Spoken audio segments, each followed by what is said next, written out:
Bonjour peuple de Dieu, je suis Pélagie Yao et pour ceux qui ne me connaissent pas, j'ai l'habitude de prêcher. Aujourd'hui, je ne me sens pas bien, donc j'ai des vertiges là, ce qui veut dire que je préviens pour ne pas que vous soyez un peu surpris. Ok. Je suis souffrant, je suis rentré en hospitalisation ce vendredi et je suis sorti une semaine après, on va dire vendredi aussi. Donc bon, ça me fatigue un peu, mais qu'est-ce que vous voulez? Quand le Saint-Esprit vous demande de faire quelque chose, d'être obligé, quelle que soit la situation, quel que soit ce que vous êtes, quel que soit ce que vous avez, vous devez le faire. Alors aujourd'hui, on va parler du sacrifice.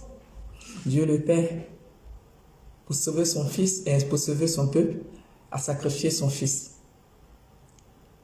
Alors que c'est lui qui est le créateur de tout. Pourquoi sacrifier son Fils alors qu'il peut sauver son peuple sans faire de sacrifice au fait? Je pense qu'il y a plusieurs raisons. Alors je vais vous donner une des raisons, en fait, je vais prêcher aussi ça. Quand le Seigneur vous demande de faire quelque chose, faites-le. Homme de Dieu, je m'adresse à vous aujourd'hui. Quand le Seigneur vous demande de faire quelque chose, faites-le. Ne faites pas, en fait, moitié pour lui, moitié pour vous. Non. En fin de compte, vous allez finir par faire ce que le Seigneur vous demande de faire. Et au final, c'est vous qui serez perdant. Vous allez avoir honte, au fait. Quand le Seigneur vous demande de faire quelque chose, d'abord, il vous connaît, il vous a créé, il sait que vous êtes. Il vous envoie. Il vous envoie en mission, égale la personne que vous êtes. Parmi les apôtres, j'avais Judas, le pécheur, lui qui a vendu Jésus. Mais son rôle, au fait, en tant que pécheur, a permis de réaliser quelque chose que Dieu voulait réaliser. Non, c'est-à-dire que le Seigneur nous a créés, il fait de nous ce qu'il veut. Si aujourd'hui il dit c'est blanc, c'est blanc. S'il dit c'est vert, c'est vert. Ne croyez pas au fait que vous pouvez être plus malin que lui. Non, c'est pas possible. Homme de Dieu, quand il signe, pour nous hommes là, c'est un engagement, comment on appelle ça? Quand vous signez pour être prophète ou bien pour être un homme de Dieu, pour les hommes c'est juste une signature. Mais pour Dieu le Père, c'est un engagement. Un engagement, c'est quelque chose que vous devez respecter. Égal le délai. Il n'y a pas de délai au fait. C'est un engagement que vous avez pris, il n'y a pas de délai. Vous devez respecter. Quand le Seigneur te dit de faire quelque chose, il faut faire. Il ne faut pas essayer de ruser. Il ne faut pas croire que tu peux être plus chose intelligent que lui. Ce n'est pas possible. Jamais dans le monde, dans la vie, on a attendu au fait que, comment on appelle ça même, comment je peux dire ça, quelqu'un était plus intelligent que Dieu. Dieu même qui l'a déjà vu. Personne ne l'a vu. On ne le connaît pas, c'est un esprit. On dit avant, il était humain. À cause du péché d'Adam et Ève, il est devenu esprit. Parce que la chair était souillée. Et si la chair était souillée, ce qui veut dire au fait que, puisqu'il est plus humain, personne ne peut le voir.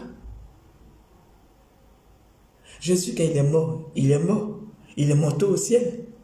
On l'a vu au fait en personne, l'ensemble de son corps, rien de tout n'a été retranché. Il est monté au ciel. Mais quand il est monté au ciel, qu'est-ce qui s'est passé? Aujourd'hui, est-ce qu'on parle de Jésus en personne? On parle d'esprit. On parle d'esprit. Dans les Écritures apocryphes, les Écritures apocryphes parlent au fait d'esprit. Quand tu lis les Écritures apocryphes, excusez-moi, parce qu'au fait, je suis convalescente et puis vraiment, ça va pas trop. J'essaie de faire ça, au fait. On dit écriture apocryphe. Pourquoi on dit écriture apocryphe? Parce que dans les écritures apocryphes, on décrit Jésus comme un esprit.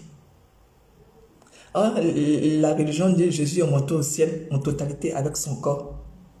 Et l'évangile apocryphe dit Jésus est un esprit. Après sa mort, il est devenu esprit. Je vais vous parler de la sorcellerie. Certaines personnes pensent que la sorcellerie existe et d'autres non.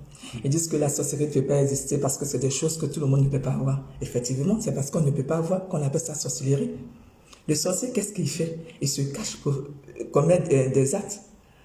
Oui, il se cache pour commettre des actes. Et la seule façon, en fait, de l'atteindre, de l'arrêter, c'est de le dévoiler. C'est de le dévoiler. Ne pensez pas au fait que être un esprit, c'est une mauvaise chose. Non. On dit Jésus est ressuscité. Il est ressuscité, c'est son corps, c'est la totalité de son corps qui est montée. Mais Jésus est entre nous. Si tout ce tambour de Jésus est là, si tout ce tambour un esprit est là, est-ce que vous allez voir l'esprit? Certaines personnes peuvent voir l'esprit, mais d'autres non. Les gens qui voient l'esprit, c'est ceux qui ont les yeux de l'esprit. On dit tant que tu n'es pas de nouveau, tu ne peux pas devenir esprit.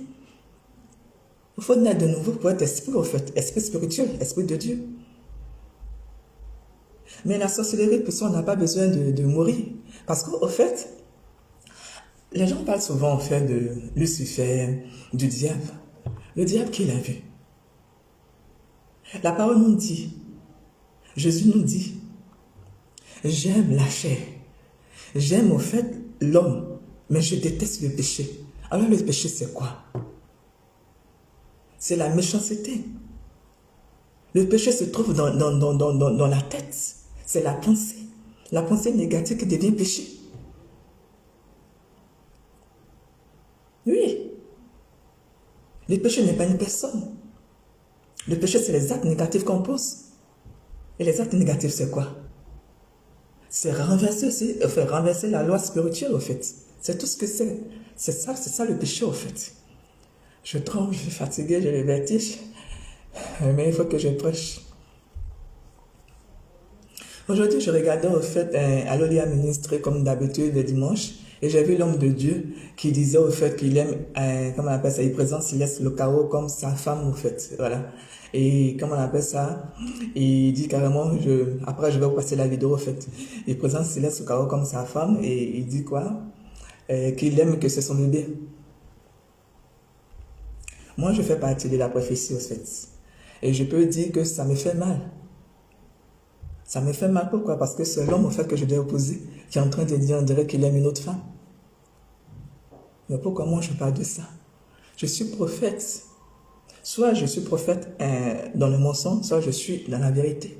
Je ne peux pas mentir. À chaque fois qu'on te dit, fais quelque chose, au fait, pour comment on appelle ça même, pour toucher le pélagie, quand on dit, fais quelque chose pour pouvoir toucher le pélagie, écoute, il va le faire. Maintenant, faire quelque chose pour pouvoir, comment on appelle ça même, lever Pélagie, ça devient un souci pour lui. Est-ce que c'est un problème de sentiment? Non. Ce n'est pas un problème de sentiment. Mais le pourquoi, c'est quoi? L'homme de Dieu, il aime bien blaguer dans l'église. Aujourd'hui, il dit s'il laisse, c'est comme ça. Demain, il dit s'il laisse, c'est comme ça. Après, il finit par dire qu'il aime.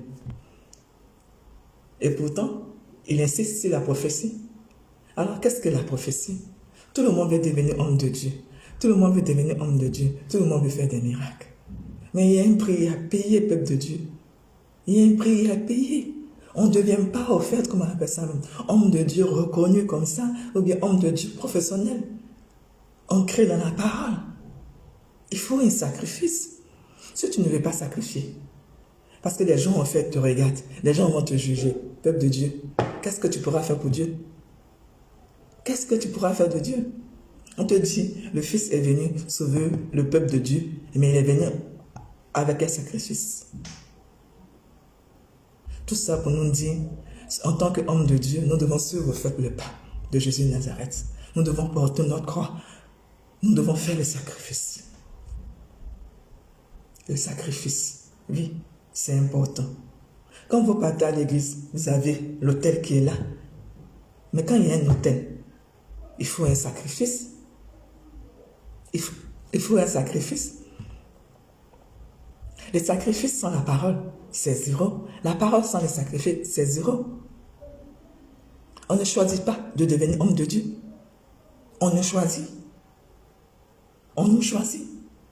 Si on dit aujourd'hui, va me presser, il va me, comment on appelle ça, va me salir, va me, comment je peux dire ça, je ne vais pas dire Africain. Si on dit aujourd'hui, va presser, va la salir, va la manipuler, va dire n'importe quoi sur elle, il va le faire. Si ça vient de Dieu, il va le faire. Mais si ça ne vient pas de Dieu, moi, si tu m'envoies, tu me dis, le Saint-Esprit dit, ou bien le Saint-Esprit me dit, moi je fais un discernement. Maman, papa, pépé, parce que c'est comme ça que je les appelle, Dieu le Père, le Fils et le Saint-Esprit. Pourquoi vous m'envoyez?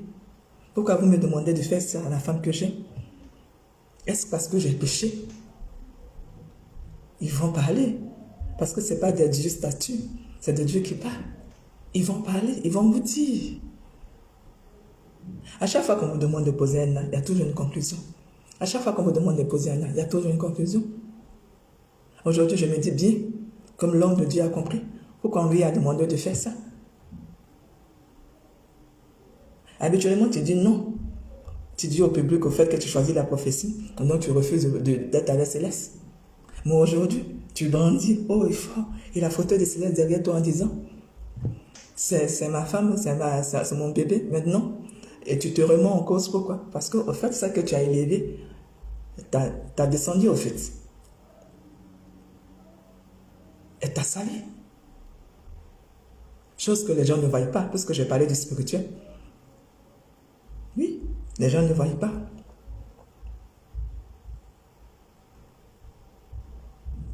Je vais vous parler je parlais de sorcellerie tout à l'heure. J'ai dit au fait que la sorcellerie existait.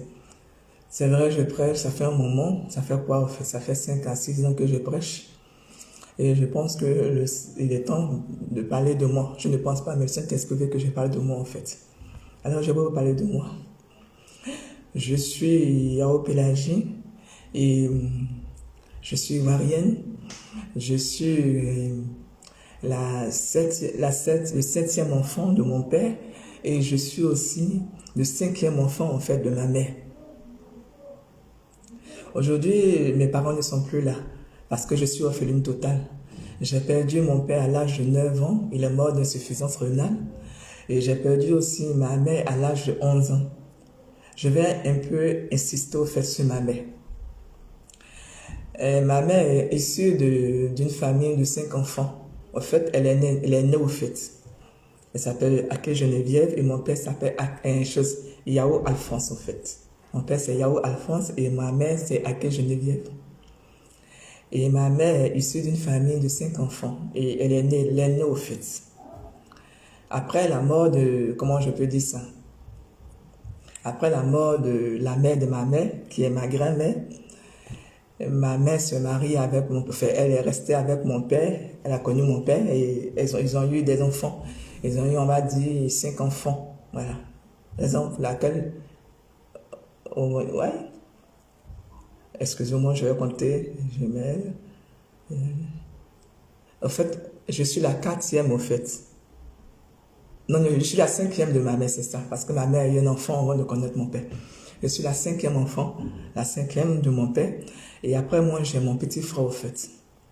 Après la mort de ma grand-mère, ma mère s'est retrouvée avec mon père. Ils ont eu des enfants et on vivait au 220. Et comme comment je peux dire ça? Comment je dis ça, au fait? Ma mère s'est retrouvée au fait chez mon père avec ses frères et sœurs. Voilà. Et elle est élevée au fait, en quelque sorte, elle a remplacé sa maman. Donc j'ai vécu avec mes tantes et mes oncles au 220. Et je ne savais pas parce que j'étais encore enfant en fait. Voilà. Il y a certaines choses. Il y a pas longtemps, il y a mon oncle qui m'a dit au fait qu'on a tous vécu avec ta maman et ton papa au 220. Donc vous voyez, après ma mère, il y a une fille. Et après, il y a un garçon, il y a une fille, et après, il y a un garçon. Voilà. Donc, il y a 2 garçons et il y a 3 filles.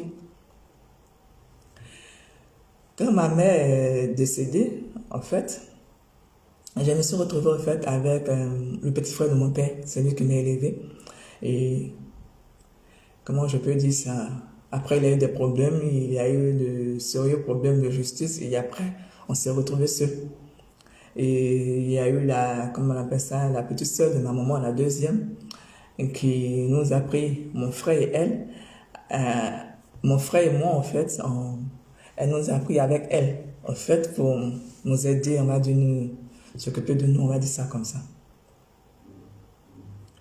Et qu'est-ce qui s'est passé? Quand j'étais là-bas, j'étais à Mans, en fait, voilà. J'étais à Mans avec ma tante. Je ne vais pas dire son nom, pour ceux qui la connaissent. J'étais à Mans avec ma tante, au fait. Il s'est passé des trucs vraiment terribles, voilà. J'aimais bien ma tante, au fait, mon frère aussi. On l'aimait, on la respectait trop, parce que pour elle, pour nous, c'était comme une seconde mère, au fait. Et quand on était là-bas, au fait, au début, on s'est dit, c'était comme, comment je peux dire ça? On n'a pas besoin de craindre, nous sommes en famille, c'est la mère, c'est la sœur de notre maman, vous voyez. Et un jour, nous sommes quittés à l'école, ses enfants et moi, et mon frère, ses enfants, moi et mon frère, nous tous nous sommes quittés à l'école, et elle nous a amenés au fait, elle nous a dit, venez, on va quelque part. Elle nous a amenés au fait dans un quartier musulman là, à Mans, et elle nous a amenés chez un féticheur. D'abord, on est rentré, on ne savait même pas de quoi il s'agissait. Ses enfants sont rentrés. Et puis après, mon frère et moi, nous sommes rentrés. On regarde face à nous, on se rend compte que c'est un féticheur. Et qu'est-ce qui s'est passé? Qu'est-ce qui s'est passé? Elle m'a dit, ferme les yeux. D'abord, elle nous expliquait, elle nous dit carrément que c'est pour notre protection. On est déjà là. On est déjà avec quel âge? Je crois 16 ans. Mon frère, 17 ans. Ce genre de trucs, on ne connaissait pas. Les histoires de maraboutage, les histoires de quoi que ce soit. Nous, on ne connaissait rien de tout ça. Et elle a dit fermer les yeux. Le temps de fermer les yeux, je me suis rendu compte que le féticheur lui a dit, enfin lui demandait si c'était moi. Et elle a dit oui. Pas oui dans la bouche, mais oui en faisant un geste. Après ça, ils m'ont dit de sortir, ils ont dit à mon frère de sortir, il est sorti. Et après, c'était moi qui étais sorti. Et qu'est-ce qui s'est passé? Quelques jours après, ma tante allait acheter un mouton. On était quittés à l'école, parce qu'on était, enfin, on partait à l'école, oui. On est quitté à l'école, on est arrivé, et il était midi, il faisait chaud, midi 30, 45, un truc comme ça. Elle était là présente, et elle a dit au fait que elle devait faire quelque chose pour sa fille, une de ses filles jumelles au fait. Et qu'est-ce qui s'est passé? Elle avait acheté un mouton qu'elle avait laissé dans la cour, et ce jour-là, elle a détaché le mouton, elle a demandé à sa fille de monter sur le mouton. Et sa fille essayait de monter sur le mouton et le mouton en fait bougeait. Donc sa fille ne pouvait pas attraper le mouton et monter dessus. Donc qu'est-ce qu'elle a fait? Elle a dit que la fille va attraper le mouton. Vous savez, quand Dieu veut faire quelque chose, il laisse le temps au diable pour agir. Quand le diable arrive, après le temps de Dieu arrive. C'est ce que Jésus disait. C'est parce que c'est votre temps. C'est parce que c'est votre temps que vous avez fait ça. Donc, elle est montée sur le mouton, elle m'a dit, Plagé, va attraper le mouton. Un temps, elle a dit à un de ses enfants, va regarder au portail pour voir si mon frère arrivait. Parce que peut-être qu'il allait comprendre ce truc. Moi, je n'ai pas compris pourquoi. Parce que le jour où j'étais chez le féticheur, qu'est-ce qui s'est passé? Il a fait de telle sorte que je ne puisse pas comprendre au fait ce qui s'est passé. Donc, j'étais la victime, donc je ne pouvais pas comprendre au fait. Pour dire au fait que j'allais refuser de poser l'acte au fait. Donc, j'ai aidé ma soeur, elle est montée sur le mouton. Et depuis ce jour-là, j'ai commencé à devenir, au fait, ma tante a commencé à me manipuler, au fait. J'ai été envoûtée, donc elle a commencé à me manipuler. Elle a commencé à faire de moi ce qu'elle voulait, au fait. Comme on dit, chaque chose a son temps. Il y a un temps pour le diable, et puis il y a un temps aussi pour les enfants de Dieu. Mais chose que le diable ne sait pas, c'est que rien de caché ne restera caché. À chaque fois que je tombe enceinte, je dormais et puis un jour le Saint-Esprit m'a montré. À chaque fois que je tombe enceinte, je vois le mouton qui vient se coucher dans mon ventre, en fait, comme s'il prenait la place de mon mari ou mieux le père de mes enfants. Voilà ce qu'il faisait. Donc à chaque fois que j'ai une grossesse, j'ai des difficultés avec le père. Et on reste pas ensemble. Et la fille de ma tante s'est mariée la première fois. Et quand elle s'est mariée, qu'est-ce qui s'est passé?